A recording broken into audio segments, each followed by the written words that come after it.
Bismillahirrahmanirrahim. Bapak Rektor, Bapak-Bapak, Ibu-Ibu, Saudara-saudara sekalian, Assalamualaikum warahmatullahi wabarakatuh.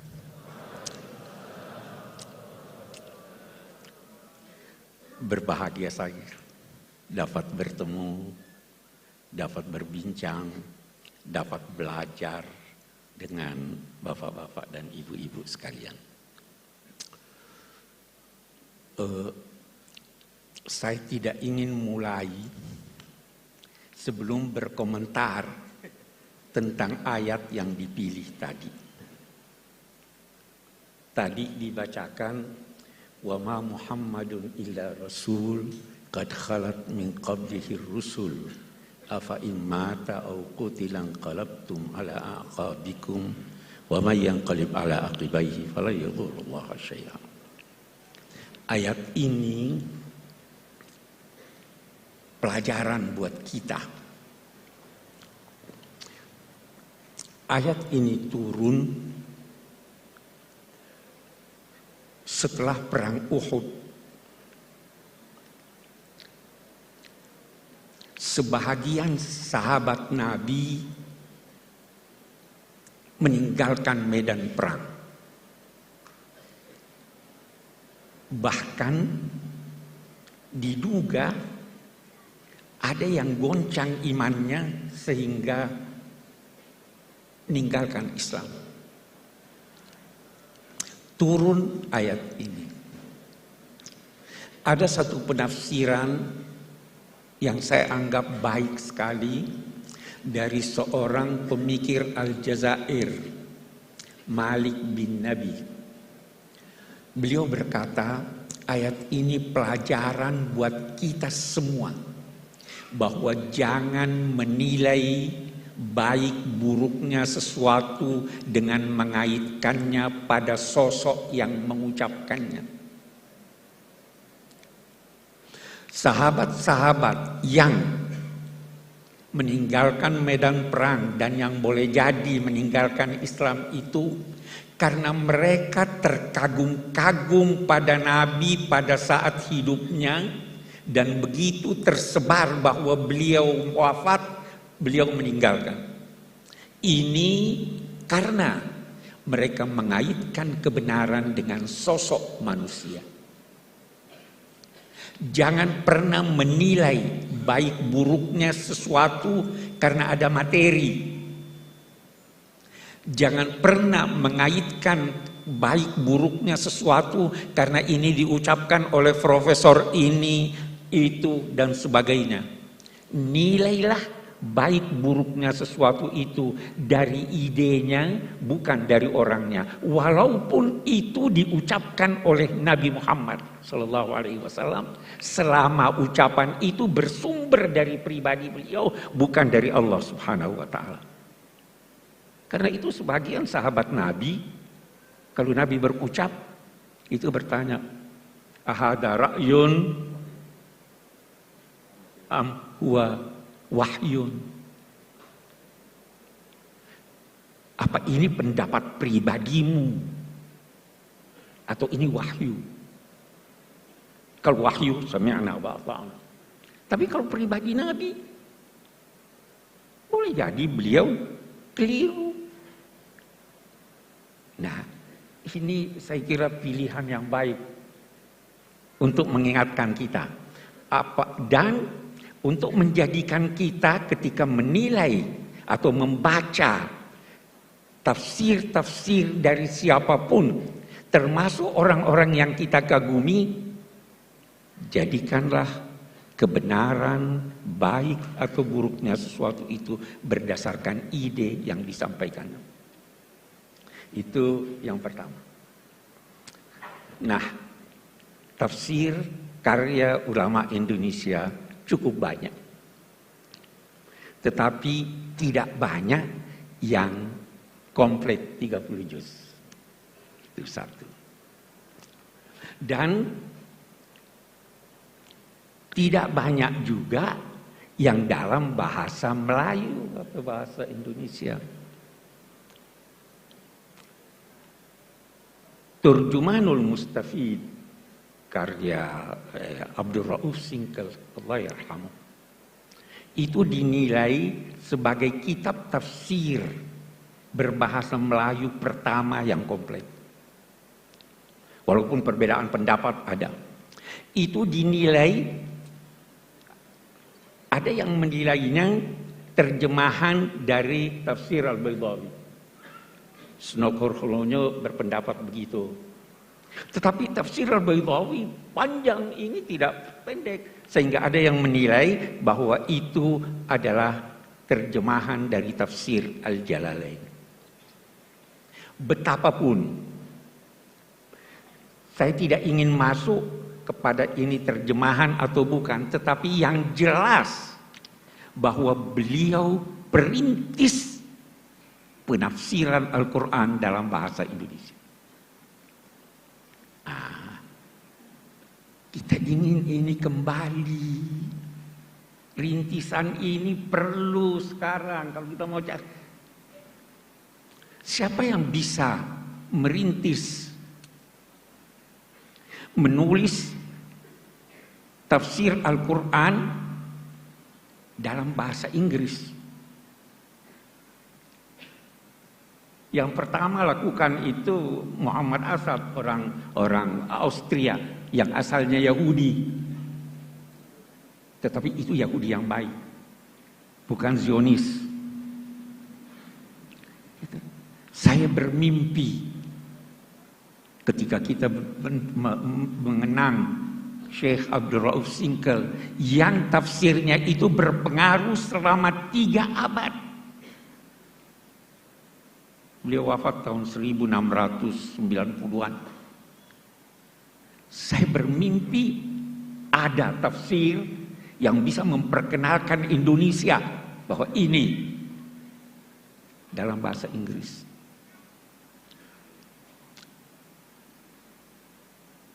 Itu kita, walaupun isinya boleh jadi sebagian kita tidak setuju. Apalagi kalau kita bicara tafsir Al-Baydawi. Ada di tafsir Al-Baydawi. Nah, ini di pesantren-pesantren pasti masih dibaca sekarang ya. Ada di tafsir Al-Baydawi dikutip hadis la tatara'a narahuma. Tidak boleh saling terlihat api yang digunakan memasak antara apinya orang Muslim dan apinya orang Yahudi. Terus dia berkata, itu firman Allah, wala tattakhidul yahuda wan nasara auliya, adalah larangan mempekerjakan orang Yahudi. Ini nggak bisa. Itu dibantah sudah oleh ulama-ulama yang lain. Tapi kita berkata itu pada masanya. Pada masa kita situasi telah berbeda. Jadi walaupun kita membaca, kita kritis. Betapapun Syekh Abdul Rauf Singkel adalah perintis yang harus kita hormati. Dan kita ikuti jejak beliau dalam hal yang benar. Saya pindah. Syekh Nawawi Banten, Allah yarham. Ini orang sangat istimewa. Jangan pernah menduga bahwa yang superior itu dalam bidang agama orang Arab. Tidak. Beliau gurunya orang Arab. Sampai dikenal sebagai apa? Sayyidu ulama il-Hijaz. Beliau diminta mengajar di Al-Azhar. Orang dari mana? Dari Serang. Ini pewarisnya.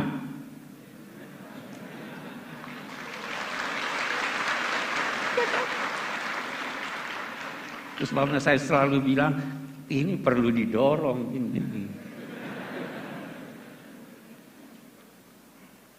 Kenapa Syekh Nawawi mendapat tempat yang begitu besar? Kalau kita baca tafsirnya, saya itu terkagum-kagum baca nama tafsirnya dan mukaddimahnya. Rahasianya ada di sana. Nama tafsirnya Marah lagi. Marah itu atau marah itu tempat istirahat. Labid itu orang yang menetap. Dia merasa beristirahat ketika membaca Al-Quran. Dia menetap di sana, tapi jadi dia bersahabat dengan Al-Quran. Anda mau bersahabat dengan Al-Quran, dia beritahu Anda rahasia-rahasianya. Saya baru tadi cerita soal Al-Ibriz. Almarhum ayah sahabat karib saya, Gusmus. Itu pernah, menurut ulil albab, pernah ada satu orang bermimpi. Memimpikan beliau. Itu saya ada tulis di tafsir saya, ada kesalahan, perbaiki. Melalui alam gaib dia kirim kemari pesan. Dan ternyata diperiksa. Itu kenapa? Karena bersahabat dengan Al-Quran. Nah, kita kembali kepada Syekh Nawawi Banten. Di mukaddimahnya beliau berkata, Amarani ba'dul a'izza an aktubah fi tafsiril Qur'anil Majid. Saya diperintah, bukan diminta. Lihat tawadhu'nya, rendah hatinya. Saya diperintah oleh orang-orang mulia untuk menulis tafsir Al-Quran. Fataraddadtu zamanan tawilan. Saya ragu. Kenapa ragu, wahai imam? Jangan sampai saya termasuk kelompok orang yang dinyatakan Nabi memfassar Al-Qur'ana bi ra'yihi falyatabawwa maq'ad. Ini orang takut. Tidak gampang-gampang tafsir. Ini sudah alim besar ini masih takut dia menafsirkan. Memang itu. Allahu nazzala ahsanal hadis kitaban mutasyabihan taqsya'irru minhu juludul ladzina amanu. Baru setelah itu wa tatma'innu qulubuhum. Ya kan? Setelah merasa takut, zamanan, waktu yang panjang, saya nggak bisa, takut saya salah. Terus beliau menulis apa? Maka saya menulis iqtidaan bis salafis salih, mengikuti orang-orang alim sebelum saya. Baru ada hal yang menarik lagi dari mukaddimahnya. Li'anna li kulli zamanin tajdida. Allahu Akbar. Ini tahun berapa tuh itu? Tahun 1890-an barangkali ya. Dia sudah bicara tentang tajdid. Setiap zaman, kenapa dia mau tulis? Saya tulis sekarang. Karena setiap zaman memerlukan tajdid. Itu di mukadimahnya. Tajdid itu bukan berarti memberikan sesuatu yang baru, tidak harus baru. Sesuatu yang lama tapi sudah terlupakan itu tajdid. Kan? Sesuatu yang lama yang perlu tambahan argumentasi walaupun barangnya sama itu tajdid. Tidak harus selalu yang baru. Sekian banyak pendapat-pendapat ulama lama yang sampai sekarang itu bagus sekali. Apalagi sebagian ulama kita itu punya istilah al-fiqhul iftiradi. Bagaimana kalau begini? Itu bahasanya belum terjadi, mereka sudah bayangkan. Itu berguna buat kita. Nah, ini yang dilakukan oleh Syekh Nawawi.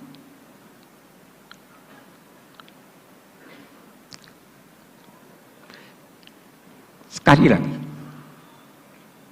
beliau sangat takut salah, tapi ingin untuk menjelaskan mengikuti as-salafus saleh. Dari sini lahir apa yang dinamakan syarat-syarat seorang penafsir. Supaya tidak keliru. Memang saya pernah waktu mengajar masih di Makassar, baca itu syarat-syaratnya Imam Suyuti itu banyak sekali syarat-syaratnya. Ini Pak, tidak bisa Pak, kita ini syarat ini harus mengerti bahasa Arab dengan segala ininya, usul fikih ini. Saya jawab mereka, itu buat yang mau menafsirkan seluruh Al-Quran. Tapi kalau mau menafsirkan 1-2 ayat, tidak harus semuanya itu. Ya kan? Dan itu untuk yang mau menafsirkan, bukan untuk yang mau menyampaikan tafsir. Beda itu. Ya kan? Walaupun demikian, karena ini mahasiswa yang saya harap ini Pak tidak bisa Pak kita ini. Saya bilang begini deh. Kita mari lihat syarat-syarat itu. Imam Suyuti berkata, syarat pertama sahhatul aqidah. Akidahnya harus lurus. Saya bilang, kita ganti aja ini. Bagaimana? Objektivitas. Asal objektif. Tidak harus. Anda boleh mengambil pendapat orientalis. Asal dia objektif. Tidak harus sahhatul aqidah. Akidahnya salah. Tapi kalau benar, al-hikmatu dhalatul mu'min. Terus bagaimana ini? Saya bilang tidak usah perhatikan itu. Syarat, hindari saja sebab-sebab kekeliruan. Sebab kekeliruan itu salah satu diantaranya tidak ngerti bahasa Arab.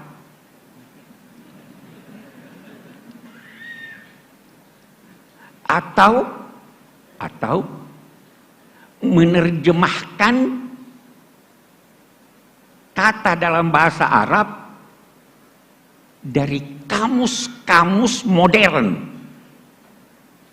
Itu bisa salah. Pernah tersebar itu Nabi Muhammad sebelum jadi Nabi sesat dia itu. Kenapa? Itu kan di Quran, wa wajadaka dhallan fahada. Dhal itu bukan berarti sesat. Tidak menemukan kebenaran itu juga dhal namanya. Antadilla ihdahuma. Kalau ada 2 perempuan, itu juga itu saya sudah beri saran. Itu saya tidak tahu apa sudah diperbaiki atau tidak. Itu ayat yang menyatakan fa illam yakuna rajulaini farajulun wa imra'atan antadilla. Diterjemahkan begini. Kalau tidak ada 2 orang lelaki, tidak ada seorang lelaki, maka 2 orang perempuan. Masa tidak ada 2 orang? Kalau bukan, beda enggak? Kalau bukan seorang lelaki, maka 2 orang perempuan takut. Jangan sampai salah satu dari perempuan itu lupa, tudillah. Ya kan beda sudah ini. Tidak ngerti bahasa Arab. Ini bagus nih. Terjemahan artinya. Karena tidak mungkin Al-Quran itu dialih bahasakan. Mengalih bahasakan bahasa Jawa ke bahasa Indonesia aja tidak mungkin. Terlalu kaya bahasa Jawa. Ya. Apalagi Al-Quran, kita terjemahkan maknanya. Tapi jangan keliru. Di sini Al-Baqarah diartikan apa? Sapi betina. Kenapa betina? Karena ada tak marbuta. Itu bukan tak marbuta yang menunjukkan perempuan atau jenisnya. Itu jenis sapi. Ada yang liar, ada yang ini jantan atau tidak. Itu Baqarah, kawan. Tapi kekeliruan kita itu. Jadi sebentar kita akan bicara lebih banyak tentang itu. Yang penting Yang penting jangan pernah menduga, sekali lagi, bahwa kita bangsa Indonesia tidak mampu melebihi bangsa-bangsa lain walaupun yang bahasa ibunya bahasa Al-Quran. Sekali lagi buktinya, kita mampu. Asal kita mau belajar. Kita bisa. Bahkan sampai sekarang, saya anggota Majlis Hukama Al-Muslimin, pimpinan Syekh Al-Azhar. Itu majlis ini meminta agar mereka yang ditugaskan dari Al-Azhar, dari Abu Dhabi, itu ke Indonesia mempelajari apa? Bagaimana toleransi di Indonesia. Orang belajar sama kita toleransi. Kita mampu. Mudah-mudahan pemilu ini tidak membuktikan kita tidak mampu bertoleransi, ya kan? Tapi kita mampu. Orang mempelajari Pancasila. Itu terkagum-kagum. Bagaimana bisa bukan negara agama, bukan juga negara sekuler. Itu ulama-ulama kita tuh yang. Jadi kita mampu. Yang penting kita mau untuk itu. Kita sekali itu kalau kita bicara Syekh Nawawi, panjang kalau kita mau bicara tentang beliau. Tapi saya kira yang saya ingin garis bawahi bagaimana tawadhu beliau, bagaimana rasa takut beliau, bagaimana kesungguhan beliau di dalam menafsirkan Al-Quran sehingga mampu memberi bekas yang sangat besar dalam pemikiran umat Islam khususnya pada masa lalu. Mari kita lihat lagi yang lain. Tafsir itu adalah penjelasan tentang maksud firman-firman Allah sesuai kemampuan manusia. Kemampuan manusia bertingkat-tingkat. Kecenderungan manusia bertingkat-tingkat. Berbeda-beda. Sehingga corak tafsir itu berbeda-beda, bahkan bisa jadi ada penafsiran antara satu dengan yang lain itu sedemikian berbeda sehingga bisa dinilai bertolak belakang. Jangan cepat-cepat mempersalahkan. Saya beri contoh. Apa artinya nikah? Itu kita baca itu ayat. Wala tankihu ma nakaha aba'ukum minan nisa.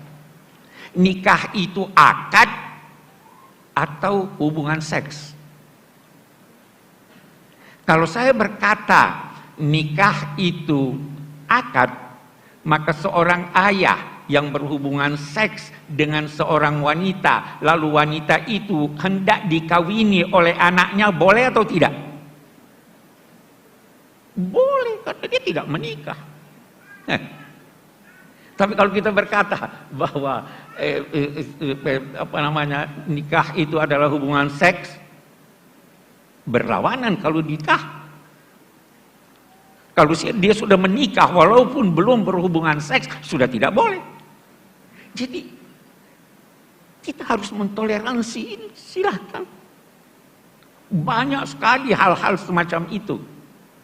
Tapi ada hal yang menarik. Ada hal yang menarik. Dari tafsir-tafsir berbahasa Indonesia ini, ada yang jelas sekali nuansa Indonesianya. Tafsir Buya Hamka itu jelas sekali nuansa Indonesianya. Sajak-sajak dalam bahasa Indonesia. Ya toh? Bahasa Indonesianya indah. Contoh-contohnya itu yang kita kenal di Indonesia. Saya di Tafsir Al-Misbah, belum habis waktu saya. Saya di Tafsir Al-Misbah ada menulis tentang Mathalu kalimatin thayyibah kasyajaratin thayyibah. Perumpamaan kalimat thayyibah la ilaha illallah itu adalah seperti pohon yang baik. Asluha sabit wa far'uha fis sama. Akarnya menghunjam ke dalam, kokoh. Cabangnya naik, menjulang ke atas dan menghasilkan buah yang banyak.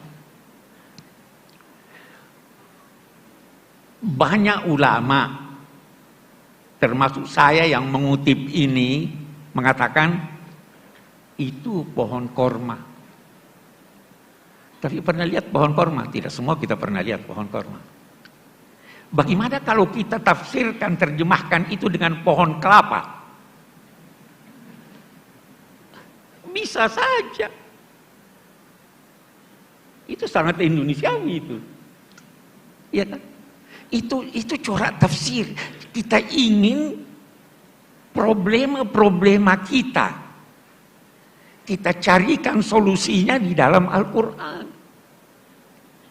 Salah satu kritik terhadap kitab-kitab tafsir yang lama adalah memberikan solusi terhadap problema mereka, bukan problema kita. Di sini perlunya tajdid. Kita punya problem. Al-Quran turun untuk itu. Apa itu? Kana nasu ummatan wahidah, fa ba'atsallahu an-nabiyyina mubashshirina wa mundzirin wa anzala ma'ahumul kitab liyahkuma bainan nasi fi makhtalaf. Alkitab itu turun untuk memberi putusan tentang perselisihan manusia. Ulama itu bertugas menyelesaikan problem, bukan menjadi problem.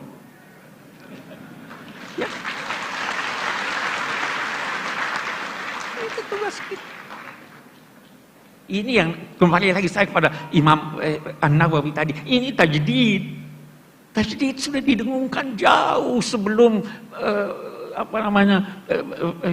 Kiai Ahmad Dahlan. Sudah dicetuskan ulama itu lanjutan dari ini, kita tajdid. Tapi dasar ulama-ulama yang begitu tekun menulis tafsir tahunan. Itu tafsir Al-Furqan 30 tahun. Itu pertanyaan yang datang, dia tulis setelah 30 tahun baru jadi. Itu pun ada kritik. Terlalu ahli bahasa. Padahal tidak semua bisa diartikan, punya arti dalam bahasa Indonesia. Banyak sekali. Satu contoh, umum. Aqimus shalah apa artinya? Memang dirikan salat. Apa itu yang dimaksud?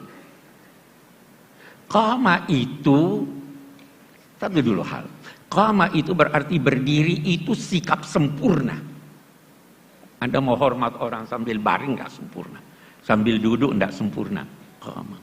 Sehingga qama itu berarti ketika berkata aqimus shalah, sempurnakan pelaksanaan salat. Khusyuknya, sebelum khusyuknya, sunnahnya wajib. Itu aqimus shalah. Mau diterjemahkan apa nih sekarang? Ya terjemahan artinya. Kalau kita hanya terjemahan begitu, seperti yang seringkali kita temukan di Al-Furqan, itu bisa atuz zakah. Apa artinya atuz zakah? Tunaikan. Atu itu bisa berarti sempurna. Atu itu bisa berarti antar. Atu itu bisa berarti sesuatu objeknya yang baik. Jadi jangan jadikan di bulan Ramadan masa pameran kemiskinan. Tidak, atuz zakat. Ulama-ulama saya teringat itu Syekh Muhammad Rashid Ridha di dalam tafsir Al-Manar. Dia itu menulis tafsirnya untuk majalah Al-Manar. Seringkali dia tidak sempat merujuk ketika menulis. Maka ketika dia tulis tentang atu, dia katakan, sepanjang ingatan saya, itu dia yatina, bukan apa, subhanallah. Walat yatina al-fahishata min nisaikum, yatina ya. Ini orang alim besar nih, tapi sembunyi diri nih. Saya tidak pernah setuju sama dia.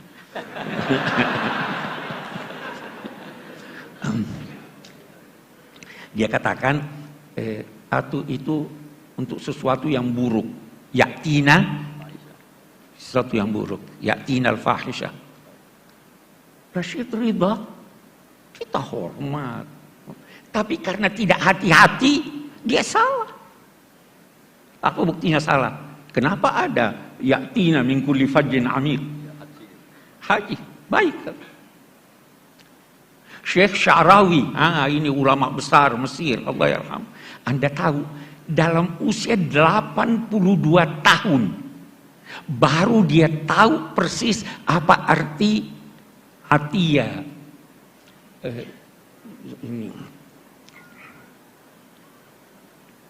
Qad balagtu minal umri atiya. Saya tidak tahu persis apa artinya, kecuali setelah saya ke London. Saya berobat. Waktu saya berobat, dokter bilang, ini tidak ada obatnya lagi. Vitamin tidak berguna, operasi tidak berguna. Anda telah mencapai usia yang penyakit Anda ini sudah sedemikian besar karena usia sehingga tidak diobati. Terus dia berkata, oh inilah yang dimaksud qad balagtu minal umri itiya. Itu baru tahu tuh. Jangan malu berkata saya tidak tahu. Ya kan? Nah ini. Itu kalau kita bicara tentang kosakata banyak sekali itu. Seringkali orang keliru, tidak memperhatikan hubungan antar ayat. Ini ada hubungannya dengan itu. Seringkali orang tidak memperhatikan. Itu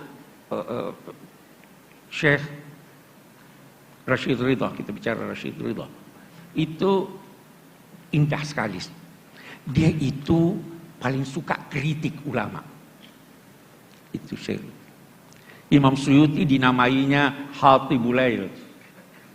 Hatibul Lail itu artinya orang yang kumpul kayu bakar di malam hari, dia tidak bisa bedakan ini kayu atau bukan. Dia himpun aja. Ya. Semuanya dia kritik. Tapi ketika sampai pada gurunya, dia beda pendapat, tetapi sangat halus. Dia carikan pembenaran. Saya ingin jadikan ini sebagai contoh bagaimana orang harus menghormati guru. Ya, kita ambil sisi positifnya. Nah, saya beri contoh Anda. Quran itu singkat padat. Terkadang dia tidak sebut lagi satu kata karena sudah ada isyarat pada kata yang lain. Saya beri contoh.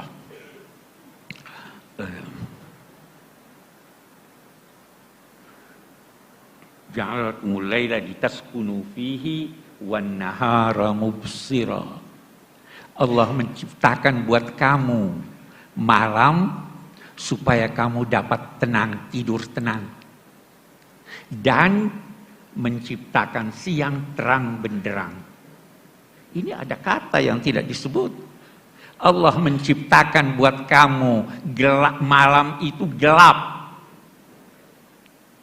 supaya kamu dapat tenang tidur. Kenapa dia tidak sebut gelap? Karena di sini sudah ada dia sebut mubsiran. Tapi dia tidak sebut untuk apa itu mubsiran, karena sudah ada di sana lawannya. Sama dengan Zuyyina linnasi hubbus syahawati minal nisa'i. Diperindah bagi manusia kecintaan kepada perempuan. Memangnya perempuan tidak cinta laki-laki? Kenapa tidak disebut? Tidak disebutkan? Wal banina, dan anak laki-laki. Memangnya anak perempuan tidak disebut? Saya punya 4 anak perempuan, semua saya cintai. Ya kan? Kenapa begini? Singkat. Al-Quran ingin berkata, karena saya sudah sebut di sini An-Nisa, saya tidak perlu sebut Ar-Rijal, karena di sana saya sebut itu. Itu di Quran banyak sekali. Hubungan antar ayat itu banyak sekali. Yang biasa karena tidak memperhatikan itu, kita masuk dalam kekeliruan pada penafsiran ayat-ayat Al-Quran. Itu kita lihat. Dan ulama-ulama kita itu tidak segan-segan mengoreksi pendapatnya. Saya pernah ditanya, Pak Kures, koreksi enggak? Ada enggak kesalahan di tafsir Al-Misbah yang banyak? Koreksi enggak? Saya bilang saya serahkan pada yang lain untuk mengoreksi karena saya sudah tua, saya sudah tidak bisa. Kalau Pak Hasbi As-Siddiqi itu dia koreksi. Itu ulama beneran. Itu ulama-ulama kita. Ya kan? Jadi sebenarnya sekali lagi saya ingin katakan, kita ini alhamdulillah punya potensi yang sangat besar untuk mengembangkan ilmu pengetahuan. Dan mungkin yang diperlukan adalah tekad dan bantuan Allah Subhanahu wa taala. Yakinlah kalau Anda bersahabat dengan Al-Quran, dia akan menyampaikan pada Anda rahasia-rahasianya. Baik melalui bacaan Anda maupun melalui ilham. Itu kan, baca itu. Iqra bismi rabbikal ladzi khalaq, khalaqal insana min 'alaq. Baru dia Iqra wa rabbukal akram alladzi 'allama bil qalam. Yang kedua nih yang kita mau, 'allamal insan. Itu dapat ilham Anda. Tanyakanlah kepada mereka yang banyak menulis tentang itu. Anda dapat ilham. Al-Quran itu tidak habis-habis maknanya. Tidak ubahnya seperti alam raya ini. Bumi kita ini dari dulu seperti ini. Tapi setiap saat ada rahasia baru kalau kita pelajari. Kalau Anda belajar Al-Quran, setiap saat Anda bisa mendapatkan rahasia baru. Yang disampaikan boleh jadi melalui penelitian Anda, atau boleh jadi melalui mimpi, melalui ilham, dan sebagainya. Itu sebabnya dia katakan Iqra wa rabbukal akram. Dia bukan katakan wa rabbukal karim. Karim itu apa artinya? Dari segi bahasa. Kita biasa artikan mulia ya.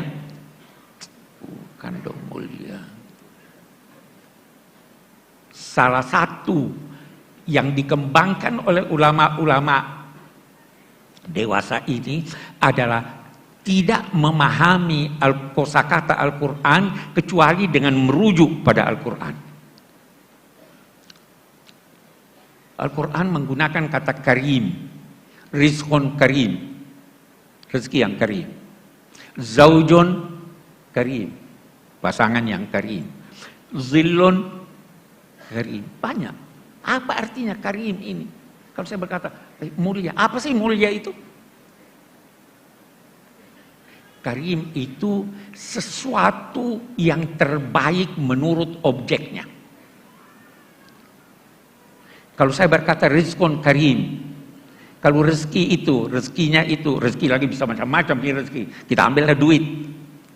Apa itu rezeki? Yang banyak tapi halal. Kalau banyak tidak halal bukan karim. Pasangan yang karim, yang sesuai. Itu. Zilun karim, daungan, semuanya itu karim. Karena itu sekali lagi kita tidak bisa terjemahkan mulia. Mulia itu apa? Mulia itu yang langka. Kalau tidak langka tidak mulia. Itu sebabnya permata yang hebat dinamai ahjar karimah. Yang Anda butuhkan. Kalau Anda tidak butuhkan, tidak karim. Walaupun lengkap. Apalagi yang sulit terjangkau. Itu makna-makna yang mesti bisa kita kembangkan dan menghasilkan makna-makna baru dalam konteks tafsir. Ini sudah dirintis oleh ulama-ulama kita. Kita perlu kembangkan. Kita perlu ini. Karena apa yang ditulis jangan jauh-jauh. Yang ditulis di Departemen Agama punya, yang disusun itu masih banyak kesalahan yang kita temukan. Boleh jadi kesalahannya karena belum ditemukan dari segi ilmiah. Boleh jadi juga kesalahannya karena kedangkalan pemahaman kita terhadap Al-Quran. Ada. Sekarang pun masih terus diupayakan untuk merevisi itu. Apa yang salah. Banyak. Jadi, ya saya bicara sudah terlalu panjang. Saya kira saya cukupkan sampai di sini. Assalamualaikum warahmatullahi wabarakatuh.